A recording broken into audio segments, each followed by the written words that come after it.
semua, jumpa lagi dengan saya Fitri Pramudianti. Saya adalah mahasiswi semester 8 program studi pendidikan biologi FKIP UMS.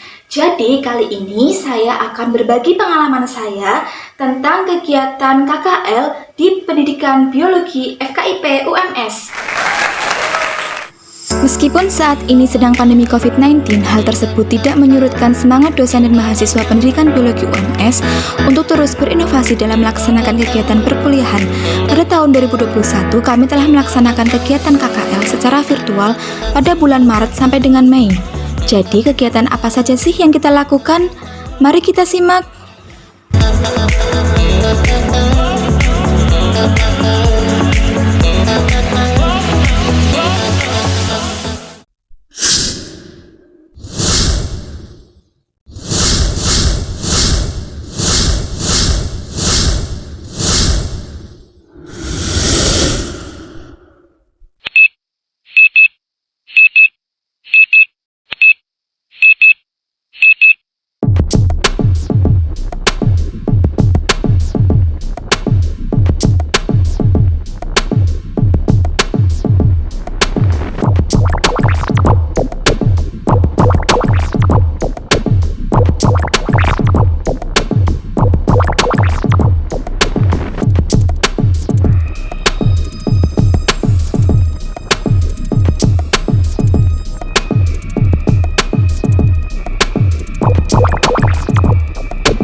Oke, diawali dengan pertemuan 1 dan 2 ya.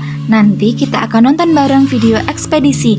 Kita telah disediakan oleh panitia 5 judul video yang diambil dari channel YouTube-nya LIPI. Jadi nanti kita akan nonton bareng via YouTube link dan Zoom meeting. Nah, seperti apa videonya? Mari kita simak. Jadi ini merupakan salah satu contoh video ekspedisi yang diambil dari channel YouTube-nya LIPI yang berjudul Keanekaragaman Hayati Indonesia.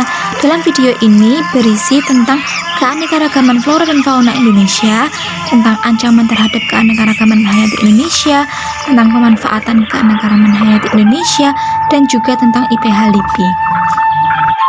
Video yang kedua yaitu tentang perisai di pesisir Minahasa yang berisi tentang ekosistem pesisir, terumbu karang, padang lamun, hutan mangrove, dan juga peran LIPI. Hutan mangrove, padang lamun, dan terumbu karang adalah 3 ekosistem yang memainkan peran ekologi sangat penting di perairan wilayah pesisir. Hadir sebagai penyeimbang, rumah bagi banyak spesies, menyaring air yang masuk dari daratan, membentuk sebuah perisai pertahanan pada pesisir yang melindungi daratan dari kerusakan akibat badai, abrasi, dan tsunami. Video yang ketiga tentang eksplorasi Pulau Karimun, di mana video ini berisi tentang kebun raya Batam yang dikonservasi, biota Karimun, metode dan juga teknik eksplorasi yang digunakan oleh LIPI.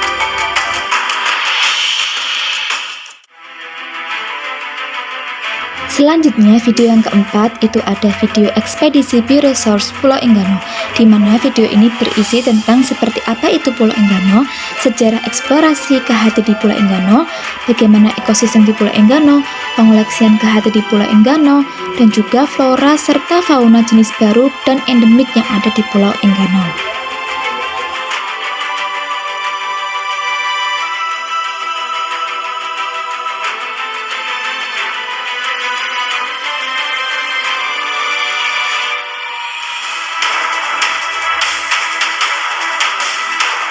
Kemudian untuk nobar video ekspedisi yang kelima yaitu video ekspedisi Bioresource Pulau Sumba, di mana video ini berisi tentang ekosistem Pulau Sumba, biota endemik Pulau Sumba, hasil eksplorasi biodiversitas, dan juga pemanfaatan KHT yang ada di Pulau Sumba. Setelah nonton video ekspedisi, kita diminta untuk meresum hal-hal yang penting sesuai dengan pokok bahasan. Setelah itu kita akan menguploadnya ke Psikologi berdasarkan dengan pembagian kelompok yang telah ditentukan.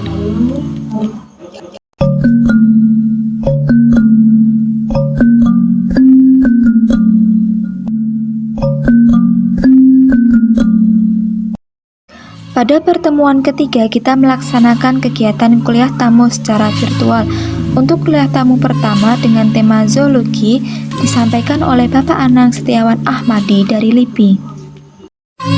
Dari materi yang telah disampaikan oleh beliau, dapat saya simpulkan bahwa Indonesia memiliki keanekaragaman hayati yang berlimpah, sehingga disebut sebagai Mega Biodiversity Country. Di Indonesia, koleksi hewan oleh LIPI disimpan di Museum Zoologicum Bogoriense. Museum ini adalah museum koleksi rujukan ilmiah terbesar di Asia Tenggara. Selain itu, kita juga mempelajari potensi fauna di Indonesia dan bagaimana cara melakukan eksplorasi fauna yang ada di lapangan, mulai dari persiapan, pemantapan, sampai dengan pelaksanaan. Kuliah Tamu 2 Tema Lingkungan oleh Bapak Prabang Setiono. Kita sebagai manusia harus bisa memanfaatkan apa yang ada di alam dan mampu peduli terhadap lingkungan. Memulai hal-hal baik dari kita sendiri meskipun itu hal-hal yang kecil. Ambil apa yang kamu butuhkan, bukan apa yang kamu inginkan. Kuliah Tamu 3 dengan tema botani dilaksanakan pada pertemuan ke-6 yang disampaikan oleh Ibu Fandri Sofiana Fastanti. Hal penting menurut saya dari materi yang disampaikan beliau yaitu tentang Museum Herbarium Bogoriense yang menunjukkan bahwa Indonesia memiliki ragam flora yang melimpah. Selain itu tentang cara penyimpanan koleksi herbarium yang baik dan benar. Selain itu saya juga dapat mengetahui manfaat dari herbarium. Setelah kegiatan kuliah tamu virtual, maka dilakukan diskusi melalui ruang Zoom ataupun melalui ruang diskusi di psikologi.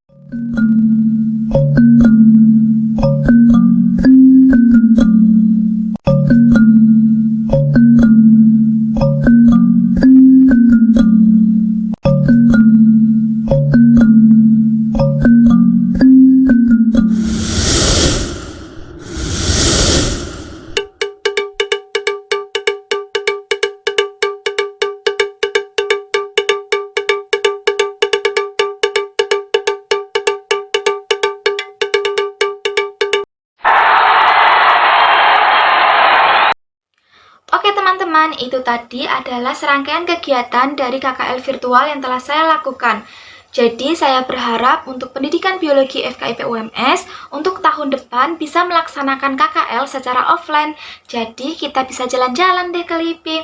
Dan saya berharap karena KKL sebelumnya dilaksanakan di semester 6, jadi untuk KKL virtual sebaiknya bisa dilaksanakan juga sebelum semester 8.